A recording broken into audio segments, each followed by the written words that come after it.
Hey everybody, and welcome to today's webinar, Speeding Time to Response for Lean IT Security Teams. Now, while speeding time to response is important for any company, this discussion is really going to be geared towards those smaller security teams, the ones that just don't have the budget, the resources, the staffing that their larger company counterparts do have. So how can lean security teams speed up their time to response when they don't have those same amount of resources or the time to support their normal day-to-day activities as it is? And now we're asking them to reach out beyond that, beyond the time that they're already spending to be able to respond to threats and incidents. And I'll give you a hint before we get into it that much of it has to do with automation, and as well as finding ways to improve the security tools that are being used without spending more money. How do you essentially get more for less so that you're able to stay on top of threats and incidents? So let me start by sharing this statistic, and this is from IBM's Cost of a Data Breach Report 2020. Now, they've been doing this report for several years now with the Containment Institute, and the numbers always come out to be pretty similar. I think they've ticked up a little bit in 2020. And when we think about incident response, and actually when I go through this presentation, I think there's really two ways to think about incident response. One is the big incident response, and that's what this is referring to. These are those major breaches, all hands on deck, everybody are running around with their hair on fire, trying to figure out what happened to address this incident, to address this breach and contain it and get the company back working as normal. Smaller IR are those day-to-day things that you have to do as a security analyst, as part of the security team, where every threat that comes in is kind of a mini incident that you have to ensure is contained, is looked at, is investigated, is taken care of, so that it doesn't lead to this a breach incident where now you're spending a lot of time trying to put out the fire. So when you respond after you've been attacked, you really don't know what happened. A cyber criminal has been on the network for a number of days, moving around. You don't know where their tentacles are, how deep into the network they are, and you may not have the right security tools in place to be able to really uncover the depth of this attack. And oftentimes companies will call in incident response teams to help them figure out, just what is the extent of this attack, what are the systems that are affected across the organization, and how do we bring our company back online and get everything back to normal.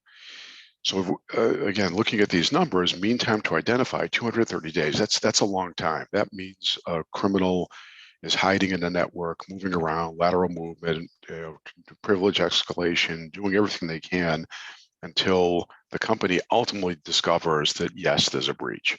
And this may come from the outside, searching dark web and seeing information for sale. It may come from customers calling because their PII or payment information has been stolen, or maybe it comes from an internal discovery that something's happened.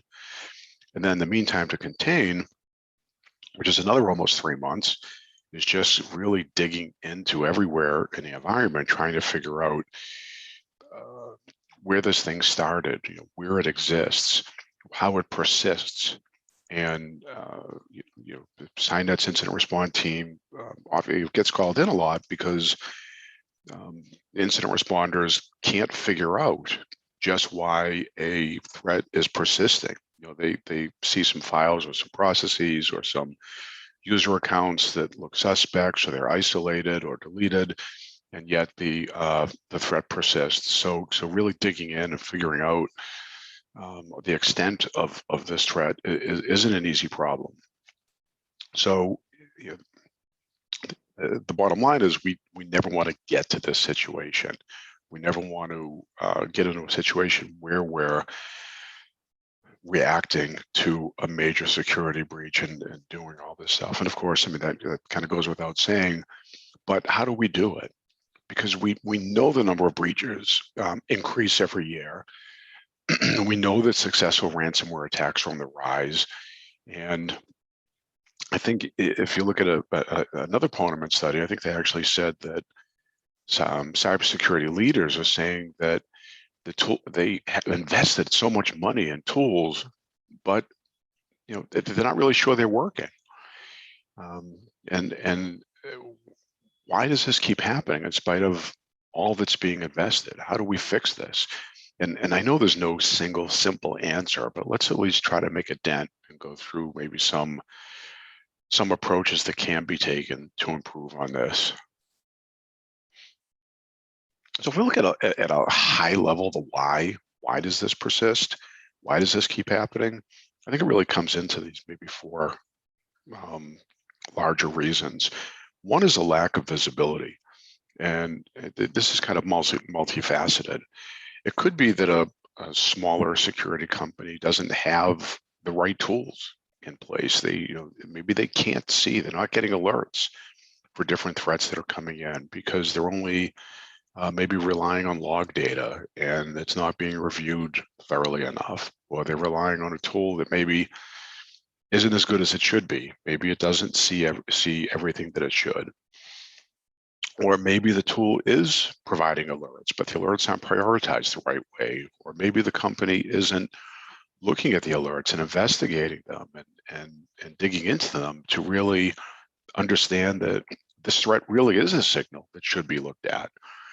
So there are a lot of reasons, but a lot of it comes down to visibility and really being able to see when something's happening that needs to be addressed.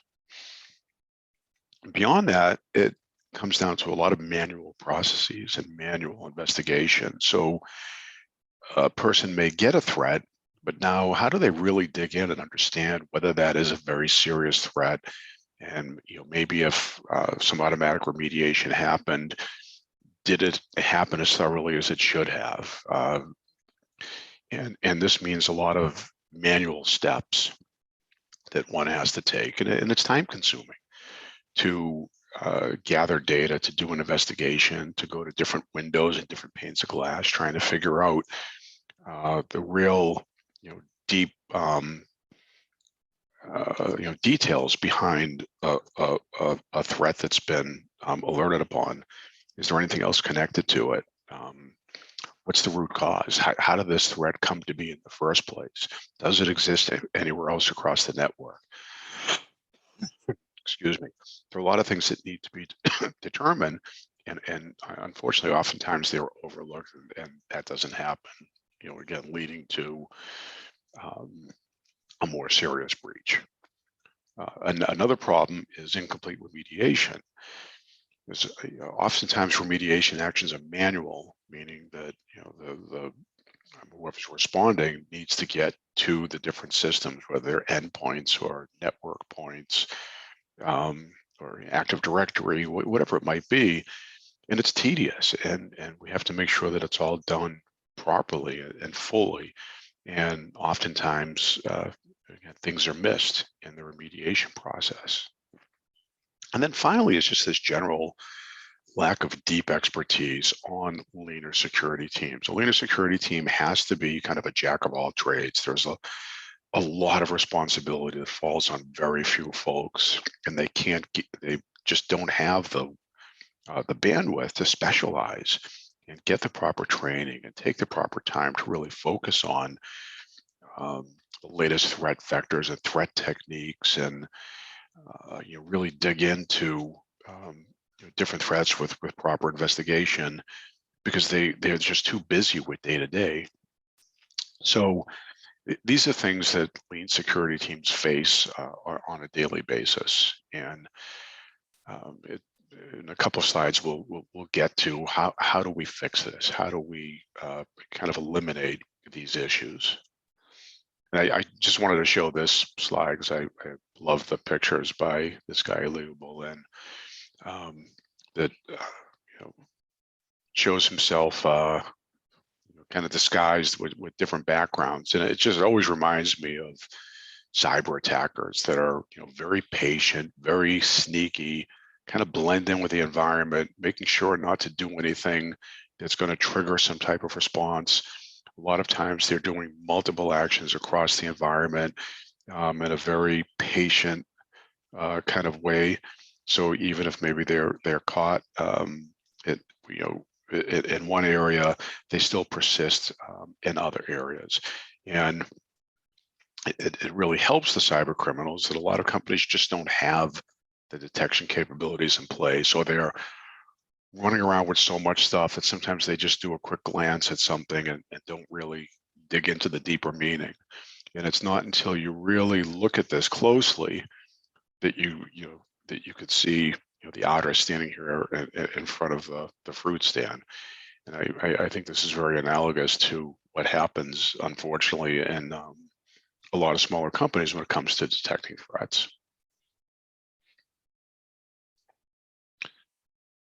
When we look at incident response, and this webinar is about incident response, there's the big incident response to a breach. And if you look at SANS or NIST, they have some great tools and some great resources that you could use to develop an incident response plan and implement the steps and the processes required to respond to incidents.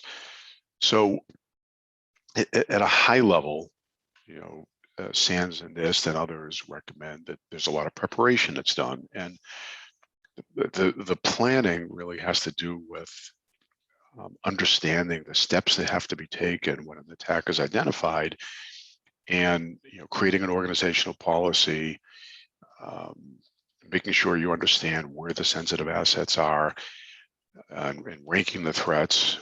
But it's really mostly important for getting that incident response team and having a team ready to go and spring into action the moment it's needed, rather than trying to figure that out once you determine that there's a threat. The next thing is identification. And that's the incident response team getting in and collecting and documenting and analyzing and going through forensic information and really doing a lot of discovery, trying to figure out where is this threat in the environment? Where does it exist?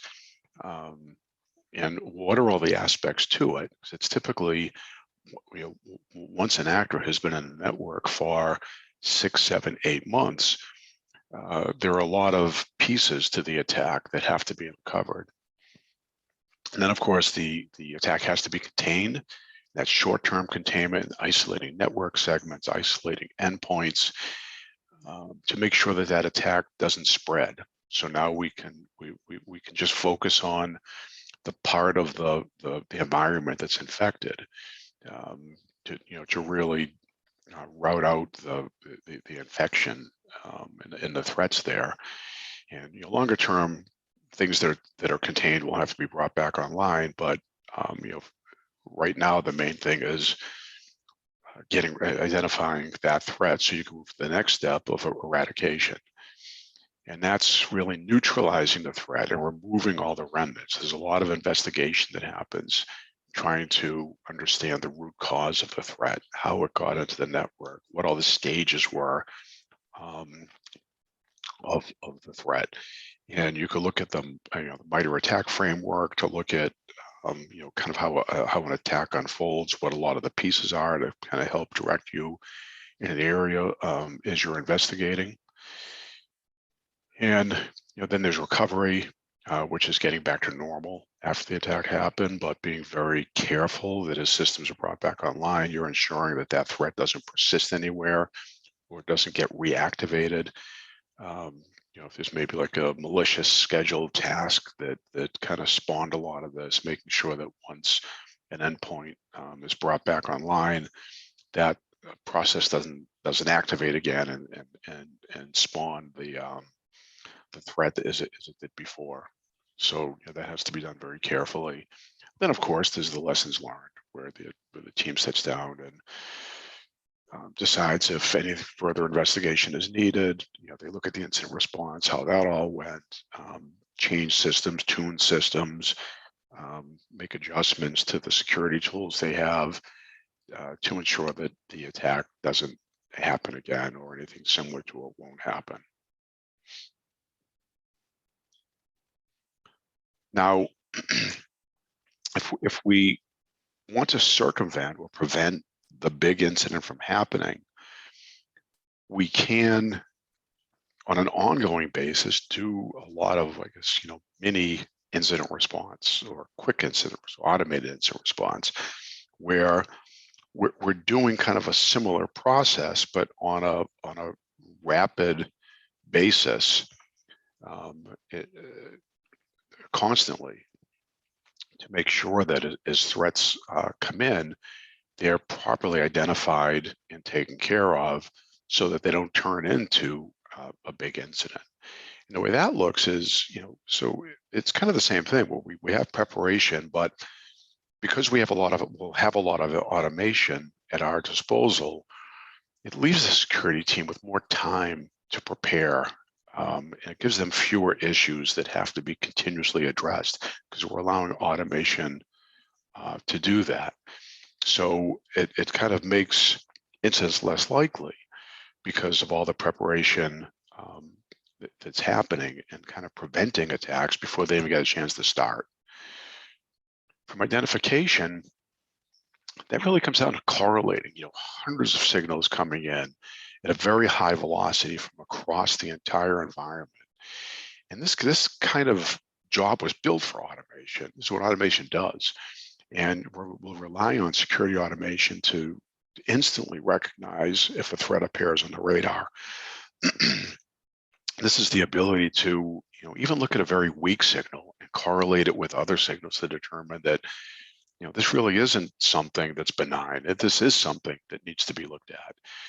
And it relies on pattern recognition and behavioral analysis, which allows it to catch threats that maybe haven't been seen or even studied before.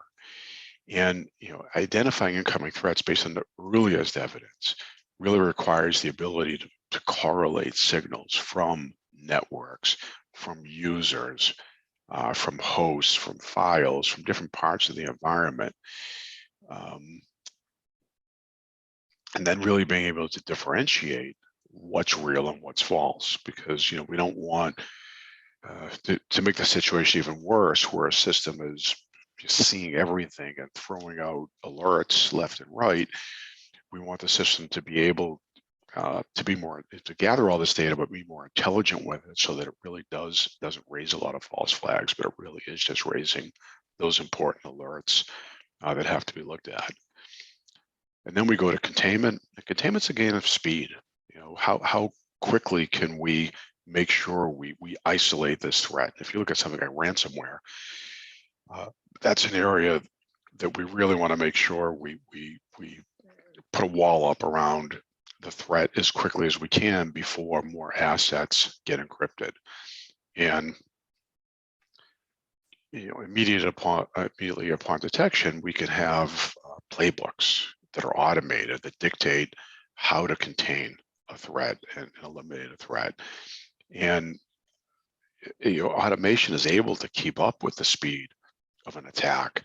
If this attack is moving and you have humans looking at the network and trying to track it, it's certainly much slower than relying on automation and making sure that attack gets shut down before they cause any damage.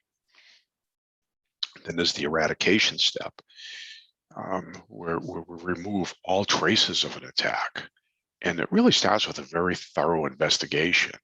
And again, automation is great at this, for being able to look at a threat and quickly trace back, kind of go back in time through system information and logs and the security systems to figure out what preceded this threat and what preceded that threat, to really get to that root cause, to make sure that we understand the full extent of this attack.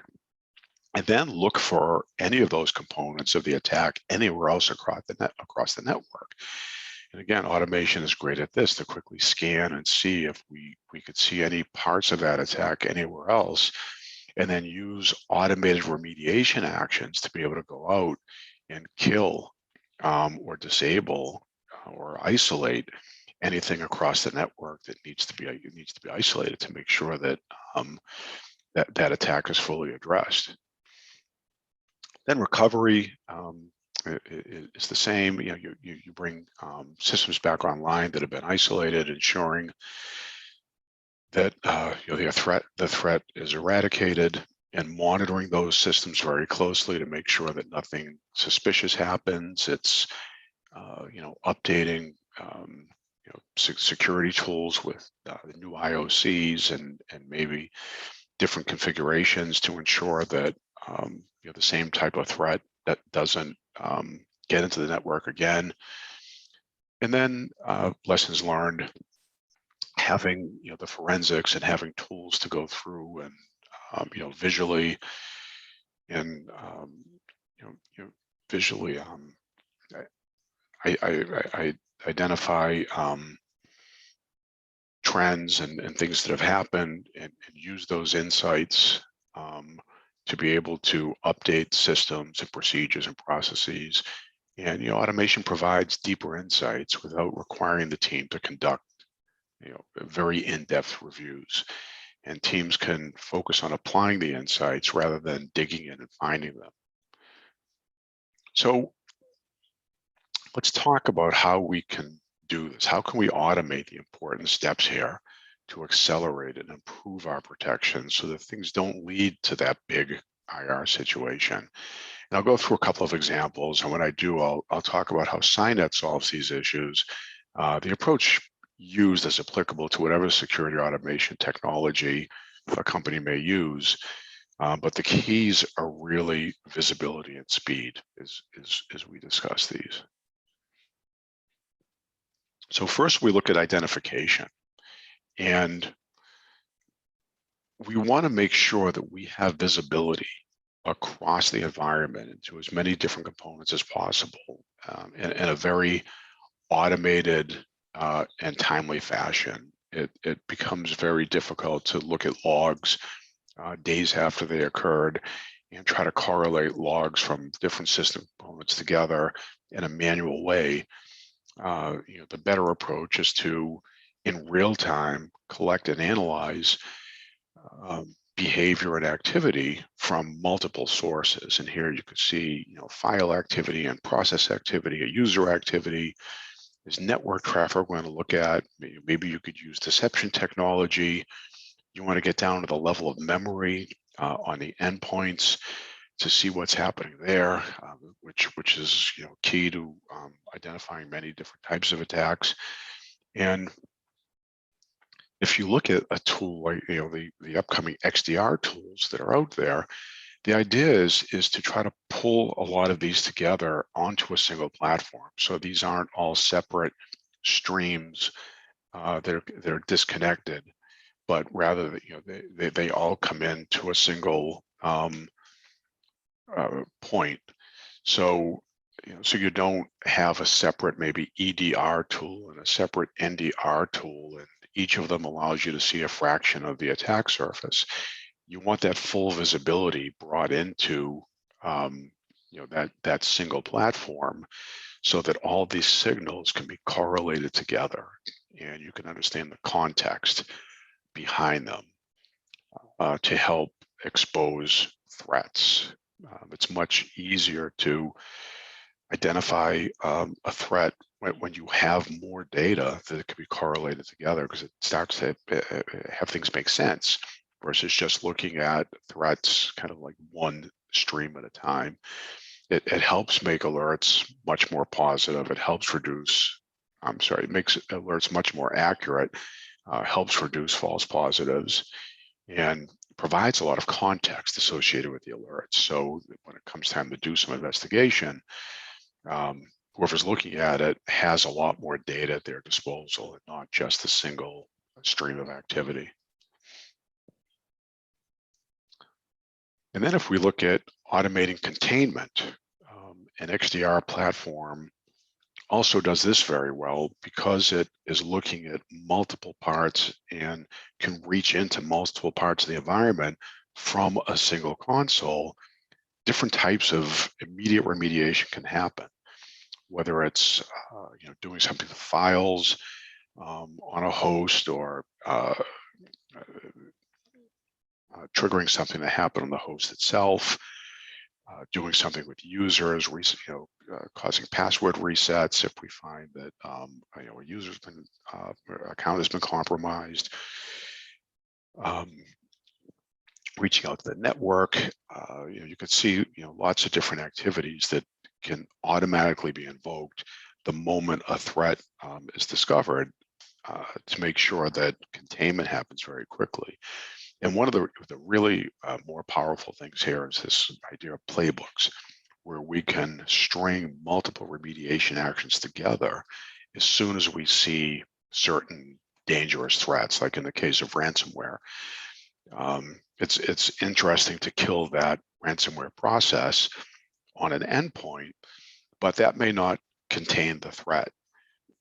If a user's been compromised, their user credentials, maybe we want to disable the user as well and isolate the entire host, because maybe there are other processes or files on that host that need to be looked at. If there's some type of remote connection, we may want to make sure that's disabled as well. Maybe even pull down a part of the network. Whatever it is that a company decides wants to get done, a ransomware allows you to immediately implement a number of remediation actions to contain a threat, and maybe even fully eradicate a threat instantly. So now, rather than getting a call at 3 a.m. and running in and having to do all these activities separately, which is going to take quite a bit of time, a playbook allows this to happen very quickly, to make sure that we're cutting off and containing this threat as quickly and as fully as possible. When it comes to eradication, and that's really digging in and understanding the full extent of this threat, not just the threat at hand that follows maybe a single alert, but really understanding what's the root cause of this threat? How did it get to be here? What other maybe other threats or actions preceded this threat that need to be addressed? And then once we see all that, does this exist anywhere else on the network? If it's a malicious file or a malicious process or whatever it might be, let's make sure that we understand the full extent of it, so we can make sure that we get in and fully eradicate all parts of this threat, not just the threat at hand that we see above the surface, but it's really digging in below the surface. And on this example is Cynet's incident engine or incident view, where once we see a high-risk alert, we automatically launch this investigation process in the background. So the analyst doesn't do anything, but this just unfolds in the background, and the analyst can come back in and take a look at it. You can see the different steps that are taken. The blue are investigation steps, which kind of follow an expert system approach to investigating a threat. When there are findings, they're shown in red, and when the remediation actions are taken based on the findings, they're shown in green. And that could be automated, or it could be left to be done manually by the analyst. So this incident view does a couple of things. I mean, one is that some security teams just don't have the time or the expertise to know how to do an investigation for every threat that comes in. And really, when you think about it, I mean, every threat, every alert should be looked at, should be investigated to some extent to make sure that it's not part of a larger campaign in the environment. And this does that, or at least it gets the analysts going and gives them some of the groundwork to make that job much easier. And best case, it will do the full investigation, eradicate the entire threat. And the other really good case is that it gives the analyst a head start on doing that, because until you have determined that what the root cause is of an alert or a threat and the extent of the threat, you haven't really done that investigation that needs to be done. And when you think about the number of alerts that come in on a daily basis, it's almost impossible for a lean security team to accomplish. And then finally, there's this expert oversight. A lot of lean security teams just, again, don't have deep expertise. And the SIOPS team, which is Cynet's MDR team, is available to all Cynet clients at no additional cost. This just comes with the platform. And this expert team is constantly monitoring our client environments to make sure that no dangerous threats are overlooked. And doing threat hunting, they are available and they're reaching out to handhold our customers, help them walk through how to do an investigation, how to remediate a threat, maybe how to build a remediation playbook, how to update the systems with maybe new IOCs or new configurations,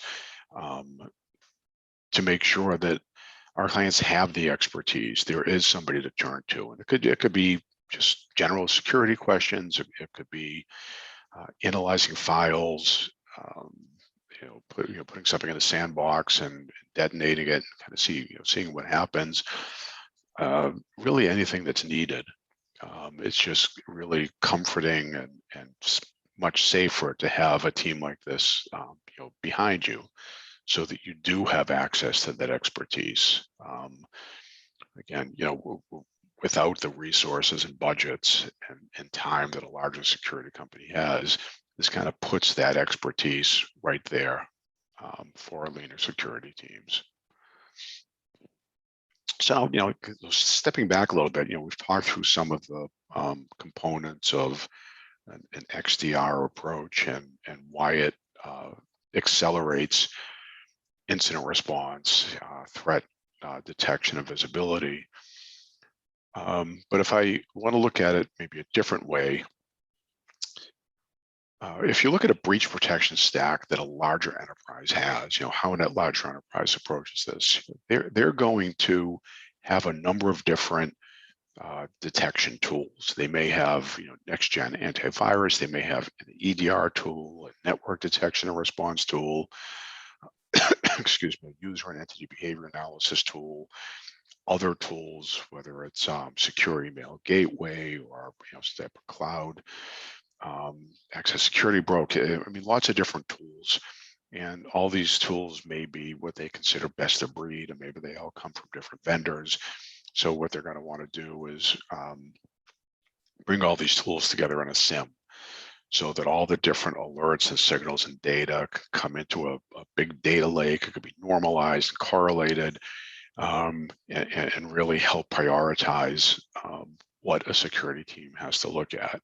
So they're not having to jump around to all these different panes of glass trying to figure out what's going on in their environment. And do these signals that I just got from my EDR solution correlate to signals I got from my network traffic analysis or network detection and response solution, and do a lot of those connections.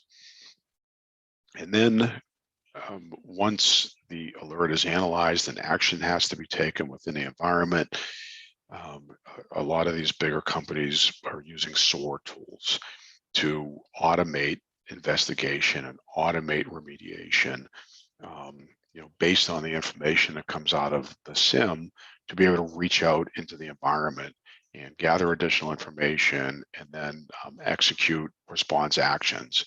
Again, whether it's out to parts of the environment or back into endpoints and networks and user, Active Directory or whatever it might be.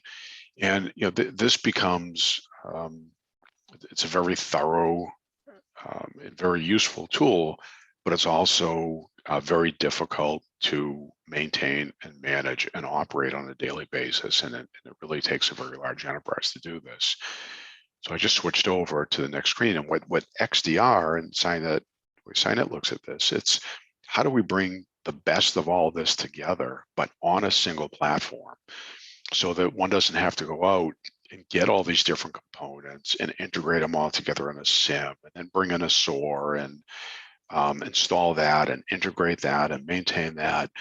It's bringing all this together into a single platform, and it's not having necessarily all the same deep capabilities and customization capabilities that are available if one went out and bought a SIM from a SIM provider, but it's really providing the core necessary capabilities that SIM would have, to be able to bring together and correlate and integrate signals from different points of telemetry, and then being able to automate investigation or remediation actions through the environment.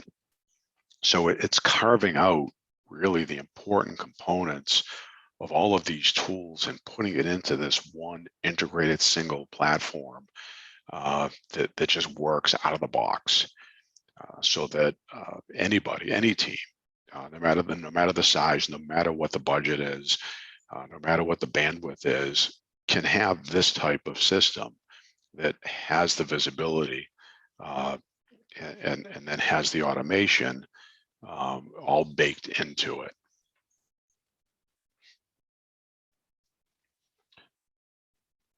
So just my last slide here is that, let me go back. So if you just from a Cynet perspective, if you think about speeding time to response, we look at the old or current way things are done in a lot of smaller organizations, and detection is usually a very lengthy manual data gathering process from different tools and systems in the environment, trying to figure out is there some threat that needs to be addressed, or what's the extent of a threat. Response is also a lengthy process where remediation and investigation typically happens device by device, and it's manual, and it's difficult to ensure that the exact same methods were applied everywhere across the environment. And then oversight. A lot of small teams just don't have the expertise, and they'll call out to an MSSP or MDR or to colleagues trying to help figure out what the extent of a threat is, or if some file is really dangerous, or what actions should be taken based on the threats that were found. And it's difficult to figure things out while you're waiting for experts. So the Cynet platform was designed to solve these problems, and natively combining multiple points of telemetry that you see here on a single platform, where everything is normalized and correlated, so that the signals are much more accurate and provide a lot more context.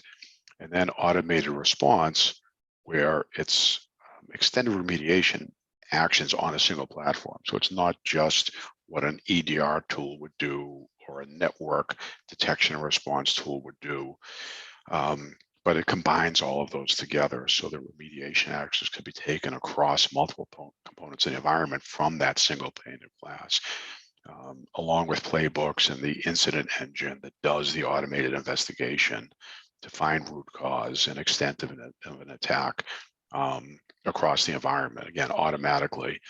And then the 24/7 MDR service that's provided. So it's kind of that blanket or that envelope around everything to make sure that the company doesn't overlook anything that's dangerous, that makes sure everything gets addressed, and is always there to provide that support. So with that, I appreciate your time. I welcome you to go to this Cynet website. You can look, we have a new ebook out around speeding time to response for lean security teams, which may provide a little bit more insight or review of what we just talked about. And I look forward to seeing you on an upcoming webinar. Have a good day.